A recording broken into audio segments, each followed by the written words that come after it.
Hello, hello, hello, আসসালামু আলাইকুম sir. শোনা যাচ্ছে? জি স্যার। ক্লাস তোমার 9:30 থেকে 5 মিনিট আগে তো সব ঢোকা উচিত। মাত্র 10 জন কেন? অবস্থা, হ্যাঁ? জি স্যার।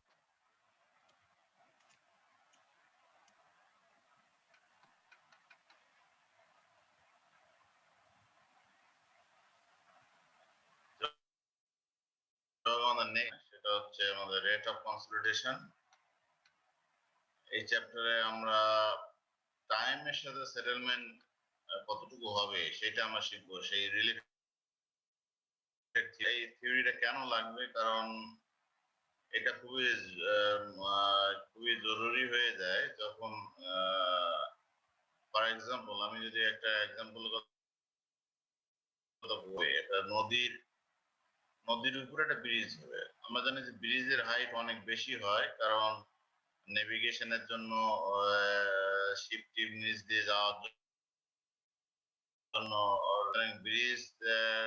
ব্রিজের ক্লিয়ারেন্স রাখার জন্য নেভিগেশনের জন্য হাইট বেশি হয়। এখন কিন্তু অ্যাপ্রোচ রোড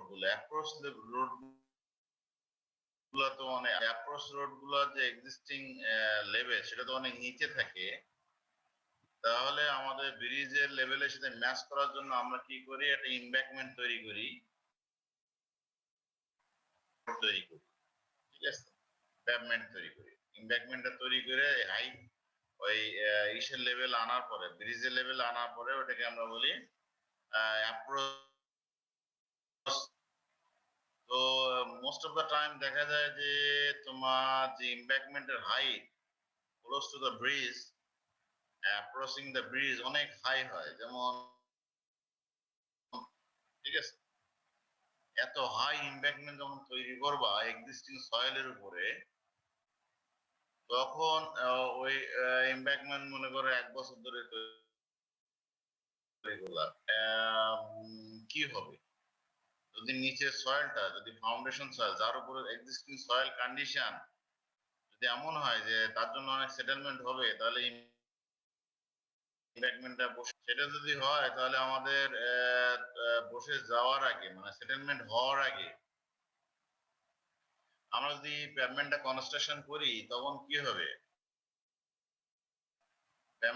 সুতরাং আমাদের প্যাভমেন্টের সেটেলমেন্ট কমপ্লিট হওয়ার পরে আমরা ইমব্যাকমেন্টটা করি, এই প্যাভমেন্টটা করি, যাতে প্যাভমেন্টের কোনো ডিস্ট্রেস বা ক্র্যাক বা আন্ডুলেশন বা কোনো ধরনের ওই প্যাভমেন্ট ওই ইমব্যাকমেন্ট ওই এক্সিস্টিং সয়েল, মনে করো very soft clay soil, clay soil যদি হয়, আমরা জানি ক্লে সয়েলের এই সেটেলমেন্ট হইতে অনেক সময় লাগে। ইমব্যাকমেন্টের কনস্ট্রাকশন করার পরে ও সেটেলমেন্ট টাইমের সাথে হইতেই থাকবে এবং অনেক সময় সেটেলমেন্টটা কমপ্লিট হয়। এখন সেই টাইম পর্যন্ত আমার ওয়েট করতে হবে পেমেন্ট কনস্ট্রাকশনের জন্য। পর্যন্ত ওয়েট করা ডিফিকাল্ট হয়ে যায়, প্রজেক্টটা শেষ করতে হয় 4-5 বছরের ভিতরে। তখন তো এত সময় ধরে সেটেলমেন্ট তো অনেক স্কেলের ক্ষেত্রে অনেক ধরনের সয়েল কন্ডিশনে 30 বছর ধরেও হয়। তাহলে এখন এতদিন ধরে যদি সেটেলমেন্ট হয় আর আমার এতদিন যদি এই প্রজেক্টটা হেল্ড আপ থাকে তাহলে তো মুশকিল। সেজন্য বিভিন্ন টেকনিক আছে সেটেলমেন্টটা দ্রুত করানোর জন্য। স্যান্ড ড্রেন বা পিভিডি ড্রেন দিই, তাহলে ড্রেনেজ পাথ কমে যায়, দ্রুত সেটেলমেন্ট হয়ে যায়। তার জন্য টেকনিক আছে।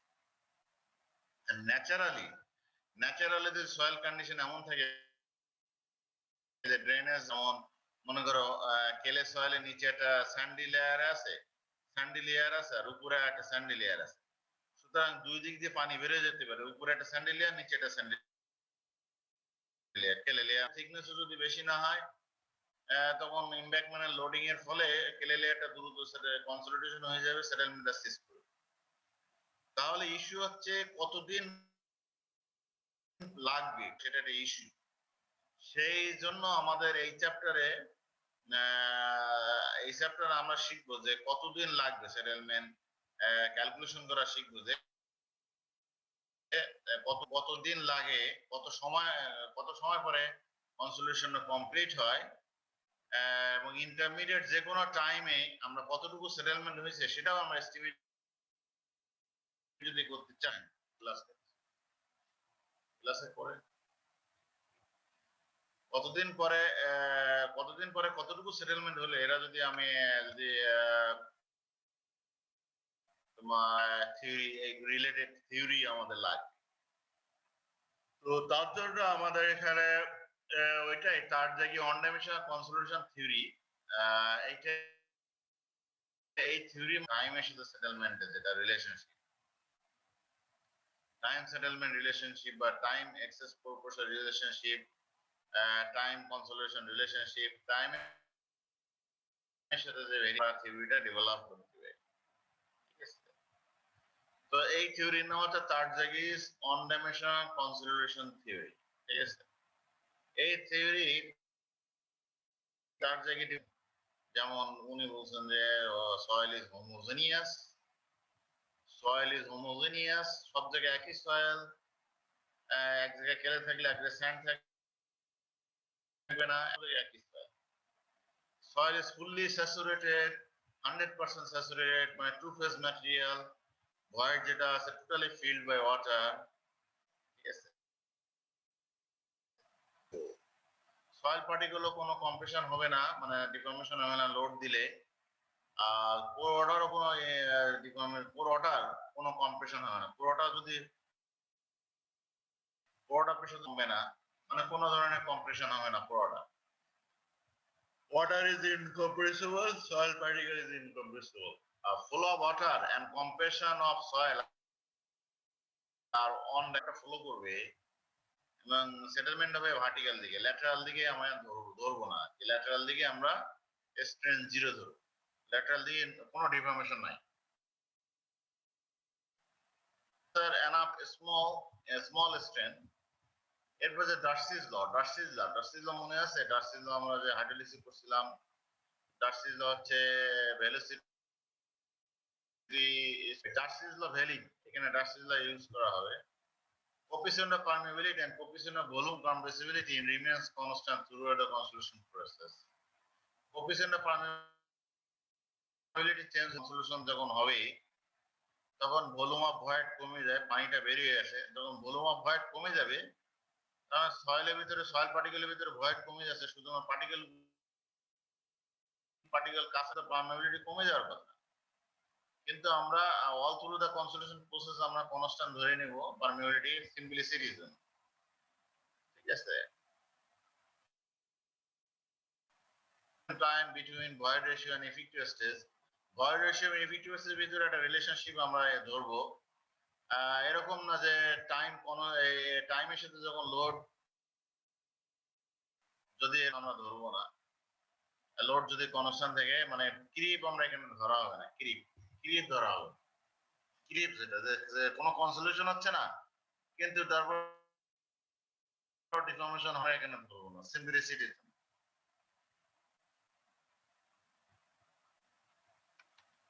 এটা হচ্ছে নো ক্রিপ আর কি, এটা সিম্পলি যদি লিখি no creep.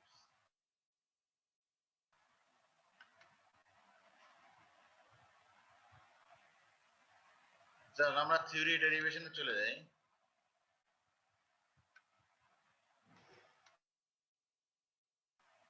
Differential equation, PDE মানে পার্শিয়াল ডিফারেনশিয়াল ইকুয়েশন, পার্শিয়াল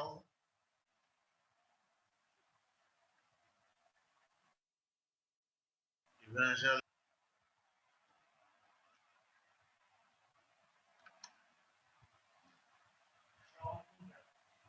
আমি ক্লাস নিচ্ছি, ক্লাসের পরে, ঠিক আছে?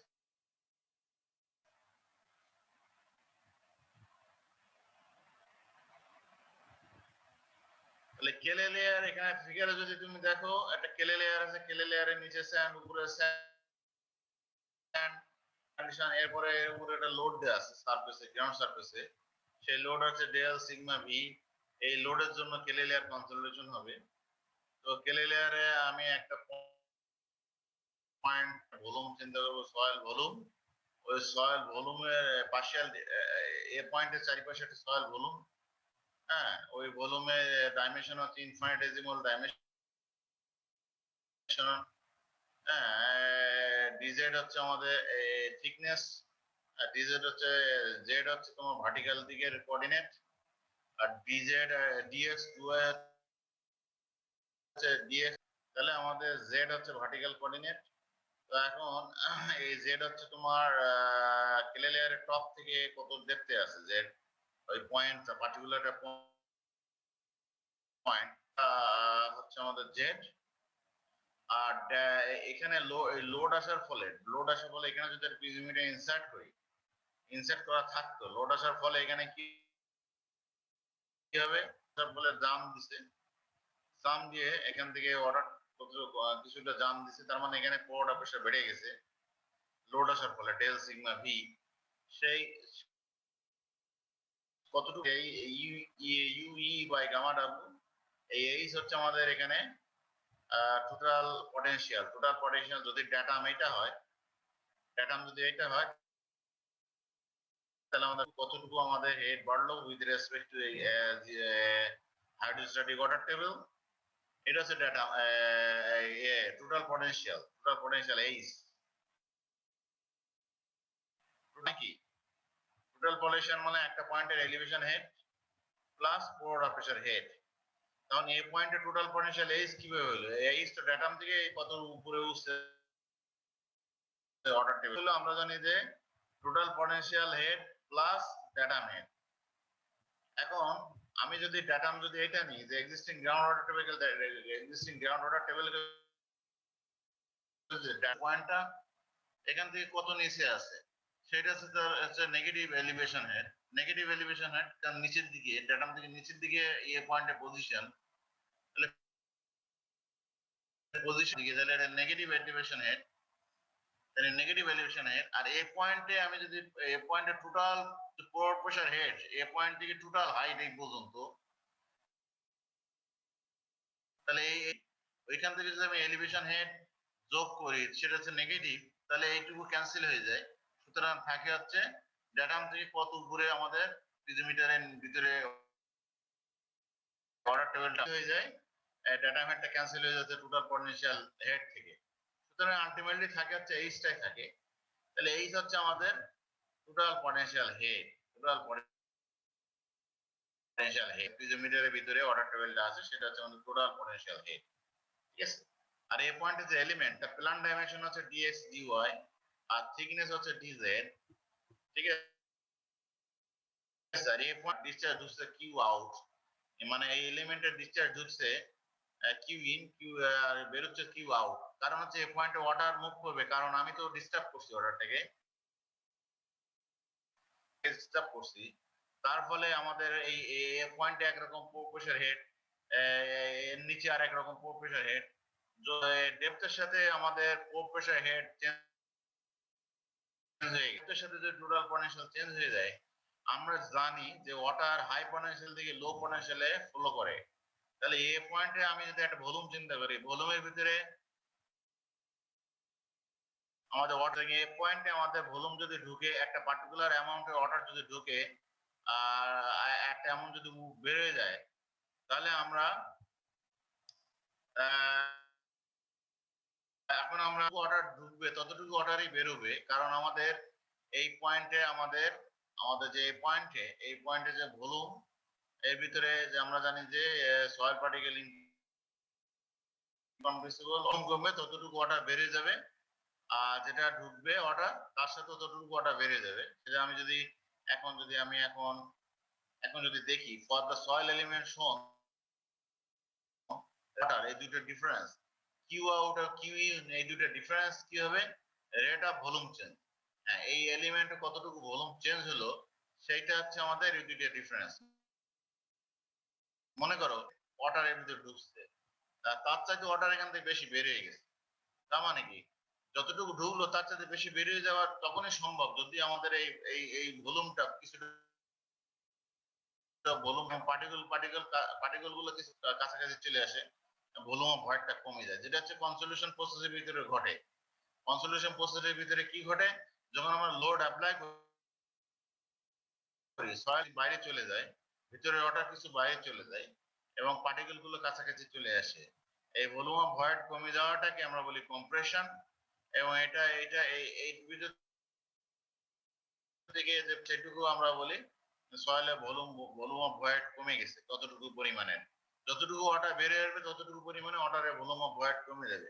কারণ তার জায়গায় ওয়ান ডাইমেনশনাল কনসোলিডেশন থিওরি ছিল কি, সয়েল পার্টিকেল কোনো ধরনের ডিফর্মেশন হবে না এবং সয়েল ওয়াটারও কোনো ধরনের ডিফর্মেশন হবে না। সুতরাং এখানে সয়েল ভলিউম কমার একটাই উপায়, সেটা হচ্ছে ওটা ভিতর থেকে ওয়াটার। সুতরাং এখান থেকে যতটুকু ওয়াটার বের হচ্ছে তার সাথে বেশি ওয়াটার যদি বের হয়ে যায়, যতটুকু ওয়াটার ঢুকছে তার সাথে বেশি ওয়াটার যদি বের হয়ে যায়, তার মানে হচ্ছে ওয়াটার এই সয়েল ভলিউম থেকে কিছু ওয়াটার ভলিউম অফ ভয়েড কিছু কমে গেছে, ওয়াটার কিছু বেড়ে গেছে। সেই জন্য আমরা লিখছি continuity equation for soil element শোন। আমরা কন্টিনিউটি ইকুয়েশন লিখলাম রেট অফ, এই দুটা ডিফারেন্স হচ্ছে আমাদের রেট অফ ভলিউম চেঞ্জ। সয়েলের ভলিউম কিছু কমে গেলে যতটুকু কমে যাবে ততটুকু ডিফারেন্সটা আর কি হবে। ঠিক আছে, যা আমরা যদি ইন ফেসে ভেলোসিটি vz হয় আর আউট ফেজে ভেলোসিটি ইন ফেজে ভেলোসিটি যদি vz হয়, out point to point vary করবে ডেপথের সাথে, এক এক জায়গায় এক রকম হবে। সুতরাং ভেলোসিটি ভেরিয়েশন যদি আমরা চিন্তা করি, সেই ভেরিয়েশন হচ্ছে do vz by do z variation into dz। আমরা একটা ফেজে ভেলোসিটি ধরলাম vz, আরেকটা ভেলোসিটি হচ্ছে vz plus do vz by do z into dz। এটা হচ্ছে ভেরিয়েশন, এতটুকু হচ্ছে ভেরিয়েশন অফ ভেলোসিটি, কনস্ট্যান্ট না, ডোমেন ডেপথের সাথে ভেরি করবে। সুতরাং আমাদের vz plus do vz by dz do z into dz। তাহলে আমাদের এই হচ্ছে ভেলোসিটি গুণ যে ফেসে ঢুকছে, যে ফেসটাতে ঢুকছে তার যে ফেসের যে এরিয়া, ওই ফেসের এরিয়া হচ্ছে dx ইনটু dy। তাহলে আমাদের ভেরি এরিয়া গুণ দিলাম, আর যে ফেসে ঢুকছিল সেই ফেসের এরিয়া dx ইনটু dy। সুতরাং আমাদের এটা হচ্ছে আউটফ্লো, এটা হচ্ছে আউটফ্লো আর এটা হচ্ছে ইনফ্লো। এটা যদি দুইটা বিয়োগ দিই তাহলে আমাদের যতটুকু একটা বেশি, তার মানে হচ্ছে এই সয়েলের ভলিউম কিছু কমে গেছে। তাহলে ভলিউম কমার রেট সেটা হচ্ছে ভলিউমের, যদি সয়েলের ভলিউম যদি ভি হয় তার যে কমার রেট টাইমের সাথে সাথে, তাহলে এটা হচ্ছে আমাদের আউটফ্লো রেট, এটা হচ্ছে ইনফ্লো রেট, আর এটা হচ্ছে ভলিউম চেঞ্জের রেট। সয়েলের ভলিউম চেঞ্জের রেট যেটা হচ্ছে কনসোলিডেশনের জন্য হচ্ছে, কনসোলিডেশন প্রসেস হচ্ছে আমরা সয়েল এলিমেন্টটাকে লোড দিয়ে ডিস্টার্ব করছি, এই জন্য এখানে হচ্ছে, এবং ওর ভিতর থেকে ওয়াটার বেরিয়ে যাচ্ছে, এই জন্য এটা হচ্ছে যে চেঞ্জ হচ্ছে ভলিউমটা। যাও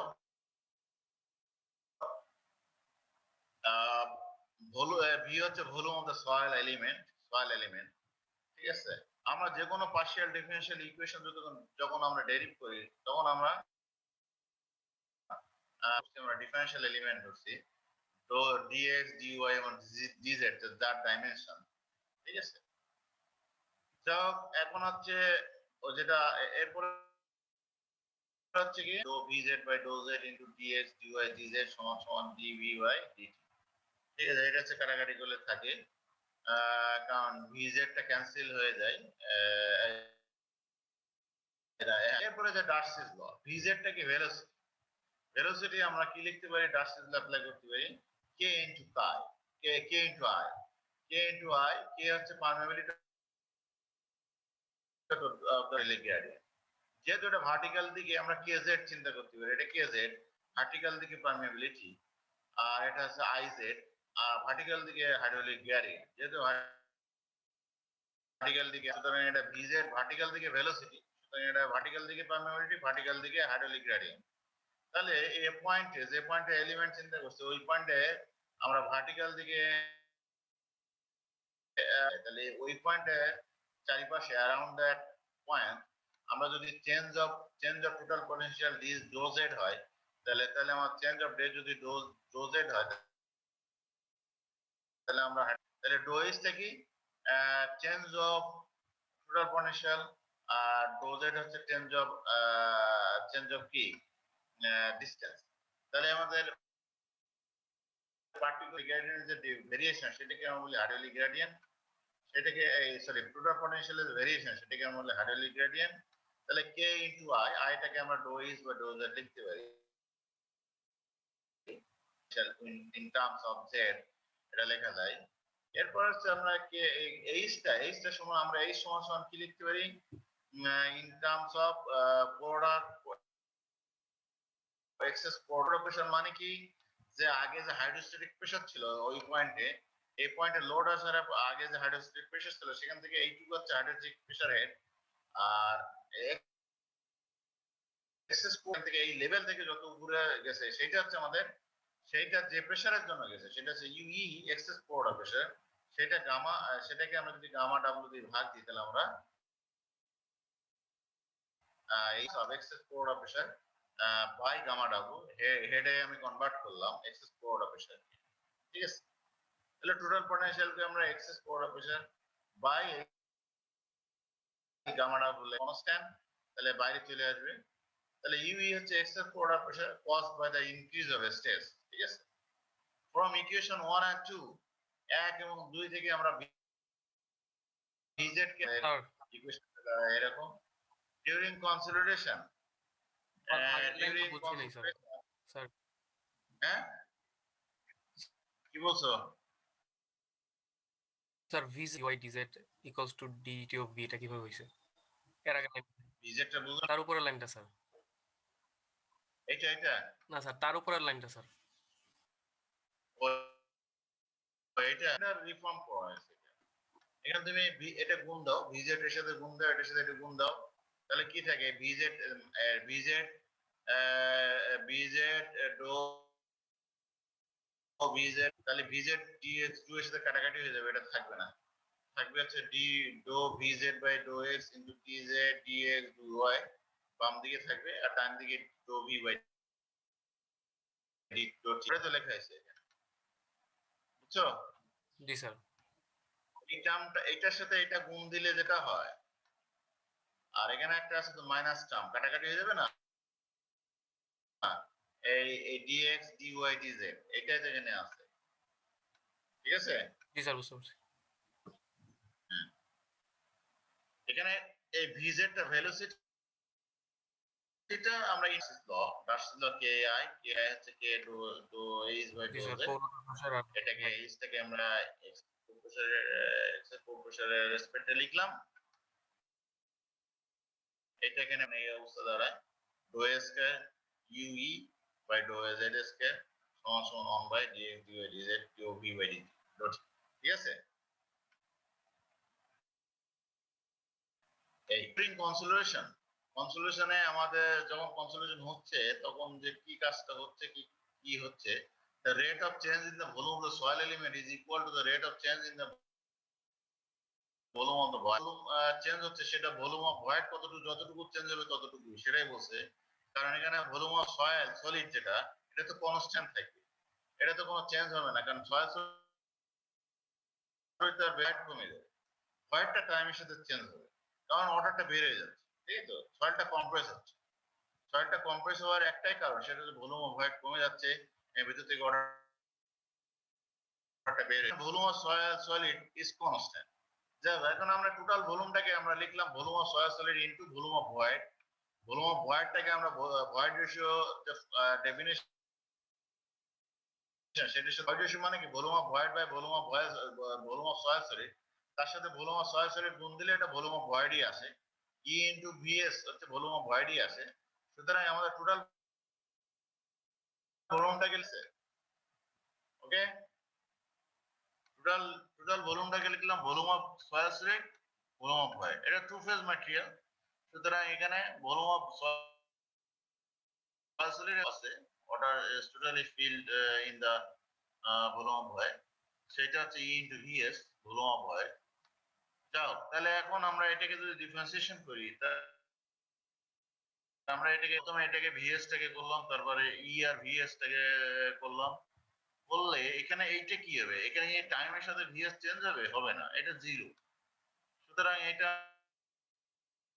আমরা 0 কে আছে শুধু এইটা V S volume of soil solid into D by DT.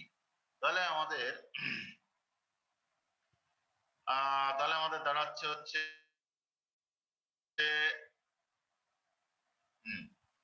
but assuming the soil solids are incompressible, dvs by dt সমান সমান 0 and vs সমান সমান আমরা vs সমান সমান into e naught into vs by 1 plus e naught, এটা আমরা লিখতে পারি vs টা, ঠিক আছে। vs টা এটা আমরা লিখতে পারি যে vs into e naught into vs, মানে আমাদের ইনিশিয়াল ভয়েড সয়েলের ইনিশিয়াল ভয়েড, আর ইনিশিয়াল এটা 1 প্লাস ই নট মানে কি, 1 প্লাস ই নট মানে হচ্ছে ইনিশিয়াল ভিএস। তাহলে এটাকে ভিএস, এটাকে যদি 1 প্লাস হয় তাহলে 1 আর এটা যে গুণ যদি করে V S plus V initial void volume আমাদের নিচে ভিএস হলো, আর এখানে ই নট থাকছে না, ই নট এখানে যদি ই নট রিমুভ করে দাও তাহলে volume of void by V S, তাহলে ভিএস ভয়েড নট হবে। সুতরাং কাটাকাটি হয়ে যা থাকে ভিএসই থাকে, ভিএসই থাকবে, কাটাকাটি করে দেখতে পারো, তা ভিএসই থাকবে, কোনো সমস্যা নাই। সুতরাং ডিএক্স টিওয়াই ডিজেড আর 1 প্লাস ই নট এটা আমরা রাখলাম, ঠিক আছে। এটা তোমরা চেক করে দেখতে পারো, কোনো সমস্যা নেই এখানে।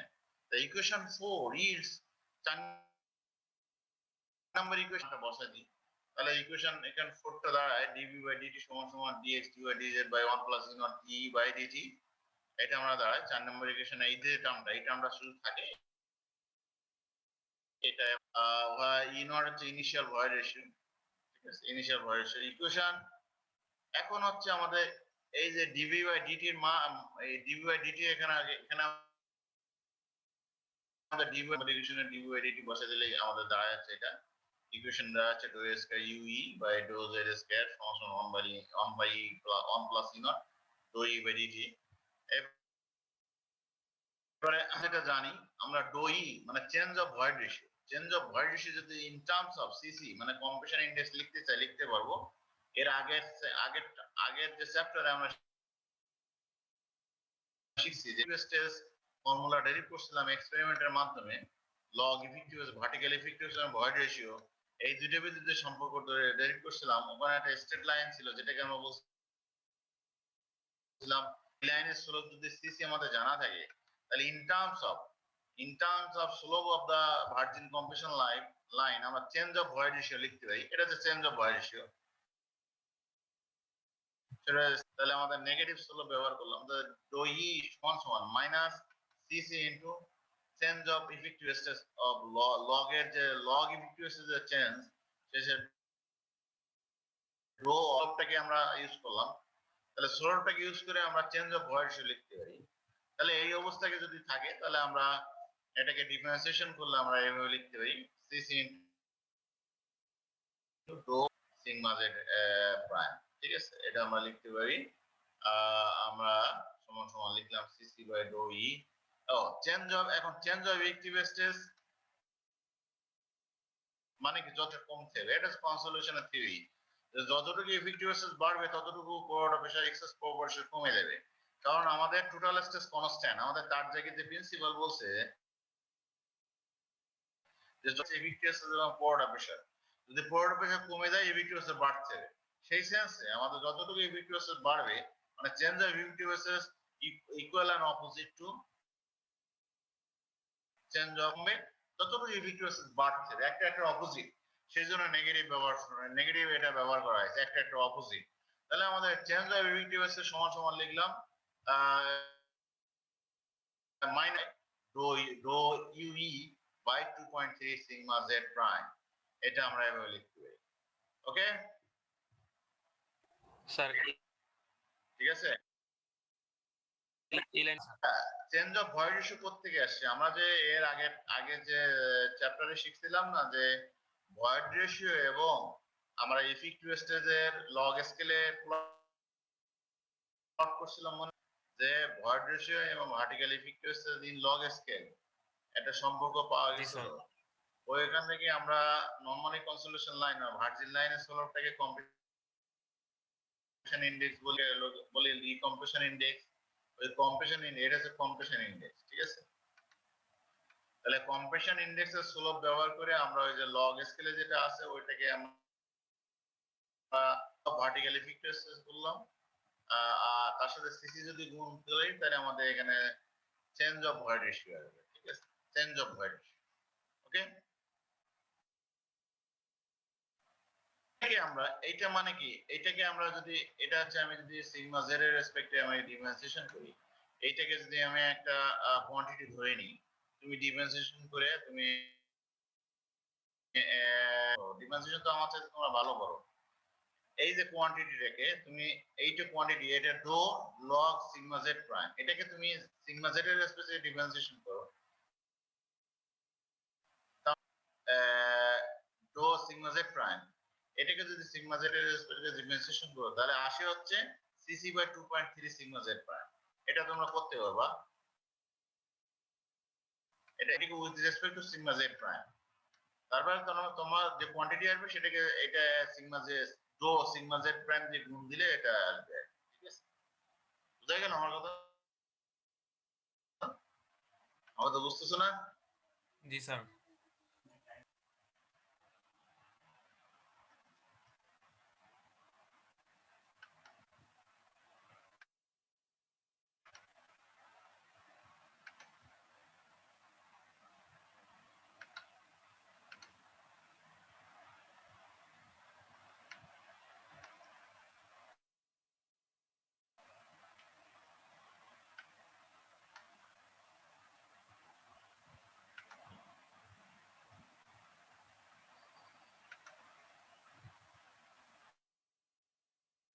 হ্যাঁ না, ডিফারেন্সিয়েশন করতে গেলে কি করতে হবে? এটা তো মনে করেন ডিওয়াই বাই ডিএক্স, এটা হচ্ছে ডিওয়াই বাই ডিএক্স, ওয়াই হচ্ছে ফাংশন অফ এক্স,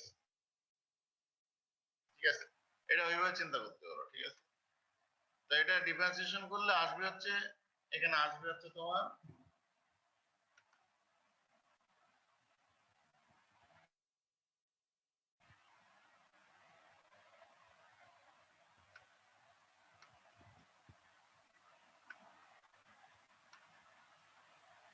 এইটা আসবে, এটাকে ডিফারেন্সিয়েশন করলে এটা আসবে। বুঝা গেল? জি স্যার। Simple difference. তাহলে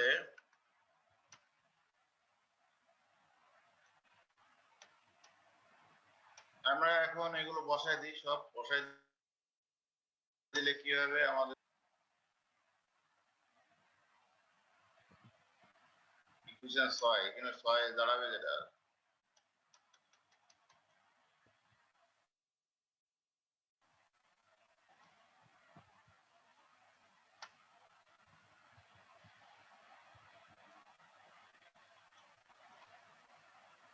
এগুলো তোমরা সিম্পল ম্যাথ এখানে। তবে এখানে এই যে এখন দই এখানে বসাই দাও, দই তো আমরা পেয়ে গেলাম, দই এখানে বসাই দাও, দই বসাই দিলে এখন ইকুয়েশন দ্বারা হচ্ছে এখানে কম্প্যাক্ট ফর্মে লিখছি, এখানে একটা কনস্ট্যান্ট আসছে, এখানে ইকুয়েশনটা দ্বারা হচ্ছে doh excess pore pressure by doh T, মানে এক্সেস প্রো প্রেসারের variation with respect to time, এবং হচ্ছে doh square by QE differentiation with respect to Z, এটা জেড এর রেসপেক্টে ডাবল ডিফারেন্সিয়েশন। এখানে একটা কনস্ট্যান্ট সিভি, এটাকে বলা হয় কোএফিসিয়েন্ট অফ কনসলিডেশন। এই সিভিটা এটাকে আমরা কনস্ট্যান্ট ধরে নিব all through the process of the consolidation. তো এখানে আমাদের এর ডেফিনিশন হচ্ছে কে পারমেবিলিটি, যেটা ওখানে ছিল আগে, K by gamma W CC by 2.3 sigma Z prime 1 plus E naught. এই যে পুরো কনস্ট্যান্টকে একটা জায়গায় আনা হয়েছে, এটাকে আমরা সব মিলে বলেছি কে, ঠিক আছে? এবারে হচ্ছে তোমার এমবি, এমবিটা হচ্ছে তোমার এমবি কোনটা, এই বাকিটুকু C C by 2.3 sigma Z prime 1 plus E naught S M B, এটাকে আমরা লিখে এবি। এই এমবি কি জিনিস, এবি কি জিনিস নিচে আলোচনা করা আছে। এমবি হচ্ছে কোএফিসিয়েন্ট অফ ভলিউম কম্প্রেসিবিলিটি। এটা ডেফিনেশন হচ্ছে, এটা করছিলাম ভলিউম কম্প্রেসিবিলিটি হচ্ছে ভার্টিক্যাল স্ট্রেন, মানে কনসোলিউশনের পরে যে ভার্টিক্যাল স্ট্রেন হবে, ভার্টিক্যাল যে ডিফর্মেশন হবে সয়েলের, তার হচ্ছে ভার্টিক্যাল ইফেক্টিভ স্ট্রেসের রেসপেক্টে যে একদিকে হচ্ছে ভার্টিক্যাল, যদি দুইটা একটা প্লট চিন্তা করি, একদিকে হচ্ছে এক্স অ্যাক্সিসে ভার্টিক্যাল ইফেক্টিভ স্ট্রেস, আর অ্যাক্সিসে ভার্টিক্যাল অ্যাক্সিসে vertical strain, coefficient of compressibility, volume compressibility. এইটা হচ্ছে slope of the EZ versus vertical effective stress graph. ওই মানে বলা যায় যে ভার্টিক্যাল স্ট্রেনের মানে vertical stress, vertical effective stress বাড়লে ভার্টিক্যাল স্ট্রেন হবে, ভার্টিক্যাল স্ট্রেন হবে। হ্যাঁ, সময় গেছে না, বা আমি যাবো একটু পরে, আর 4 মিনিট পরে চলে যাবো। ঠিক আছে, তো এটা হচ্ছে আমাদের volume of compressibility, volume compressibility slope of the vertical strain versus vertical effective stress. এইটাকে আমরা এখন ভার্টিক্যাল স্ট্রেন মানে হচ্ছে change of void ratio by 1 plus E naught, এটা গত ক্লাসে আলোচনা করা হয়েছে, আর সেটা এখানে লিখলাম যে এটা আমি যদি চেঞ্জ অফ ভার্টিক্যাল স্ট্রেন লিখতে, চেঞ্জ অফ ভয়েড লিখতে পারি। এর আগে আলোচনা করলাম যে কিভাবে লেখা যায়, ডো ই কি ইন টার্মস অফ সিসি তে লেখা যায়, আর চেঞ্জ অফ ভয়েড রেশিও কে আমরা কম্প্রেশন ইনডেক্স ব্যবহার করে লিখতে পারি। আলটিমেট হচ্ছে আমাদের ভলিউম কম্প্রেসিবিলিটি ডেফিনিশন আসে, সেই ডেফিনিশন এখানে ইউজ করছি, সেজন্য এটা হয় K by gamma W into NV. একইভাবে এবি হচ্ছে কোএফিসিয়েন্ট অফ কম্প্রেসিবিলিটি, এটা হচ্ছে স্লোপ অফ দা, ওইটা থেকে আমরা এখন একইভাবে doh E change of void ratio কে আমরা সিসি ইউজ করে আমরা লিখতে পারি। লিখলে আমাদের আসে সিসি বাই 1.2 করলে আমরা আসে, এটা আসে A B by 1 plus E naught. ঠিক আছে, so all this definition of MB, using the definition of MB and AB, we can write MB and AB also. এটা আমরা মূল যে ডেফিনিশনটাকে আমরা কম্প্যাক্ট ফর্মে আরো MB রেসপেক্টে লিখলাম, আর একটা হচ্ছে AB রেসপেক্টে লিখলাম। ঠিক আছে, এরপর হচ্ছে এই যে ডাবল ডিফারেন্সিয়েশন ইকুয়েশন, এটা সলিউশন তোমরা সলিউশন কিভাবে করতে হয় এটা তোমার মনে হয় তোমাদের ম্যাথে থিওরিতে পড়ানো হয়নি, যে এটা double differentiation degree 2 degree differential equation কিভাবে সলভ করতে হয়, এটা মনে হয় তোমাদের ম্যাথে শেখানো হয় নাই, হয়েছে নাকি? হ্যালো, হ্যাঁ, তো এখানে তোমরা শিখতে পারো, এখানে ইন্ট্রোডিউস করা হয়েছে যে general solution of the partial differential equation. এরপরে হচ্ছে এক্সেস পোর্টা প্রেসার, এক্সেস পোর প্রেসার আছে, কয়েকটা কনস্ট্যান্ট আসে এ বি সি, কয়েকটা কনস্ট্যান্ট এখানে আসে, এ ল্যাম্ডা, আর জেড হচ্ছে ডেপথ অফ দ্যাট পয়েন্ট, কোন পয়েন্টে তুমি এক্সেস পোর প্রেসার বের করতে চাচ্ছ। তাহলে এক্সেস পোর প্রেসার কি হলো, ফাংশন অফ কি হলো, জেড এন্ড টাইম, তাই তো নাকি? Function of Z and time. আচ্ছা, আমার একটা মিটিং আছে আজকে, আমাদের এই পর্যন্ত থাক, নেক্সট ক্লাস আলোচনা, ঠিক আছে, নেক্সট ক্লাসে আলোচনা করব। ঠিক আছে, জি স্যার, স্যার ফার্স্ট লাইভটা দিয়ে দিলে ভালো হতো। সব দিয়ে দেবো, সব দিয়ে দেবো।